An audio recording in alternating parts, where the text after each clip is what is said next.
Another common condition that you had mentioned a few moments ago was treating back pain. Yes. Can you please tell us more about that? Absolutely.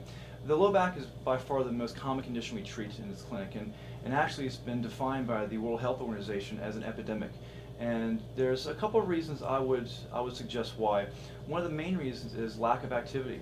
I have a spine here, and the spine is going to show the back and some of the muscles that attach to the spine.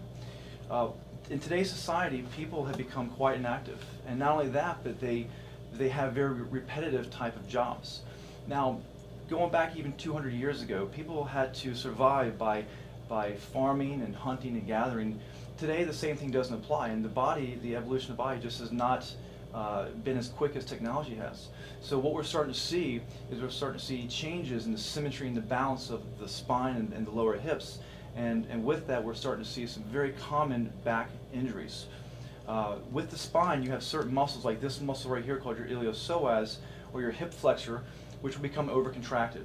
On the opposite end, you have certain muscles in your low back called your retrospinal muscles, your multifidus, that support the integrity of your spine, and these muscles become very, very weak. And over time, it can take something as simple as a person lean over to pick up a pencil or a pen and sneezing, Yes. and they're going to have a severe back episode. I can relate to the sneezing episode. I've had that, and Yeah. suddenly I felt a pain sharply in my back, my lower back. It's very common. We see these complaints all the time. I've heard of something as simple as ironing, and the person turned the wrong way and they couldn't stand up again. Well, that was certainly very helpful, Dr. Ward, and on that note, I'd like to thank you for joining us and being a guest on A New Me. Thank you, Rocco. I appreciate that. It was our pleasure. Thank you.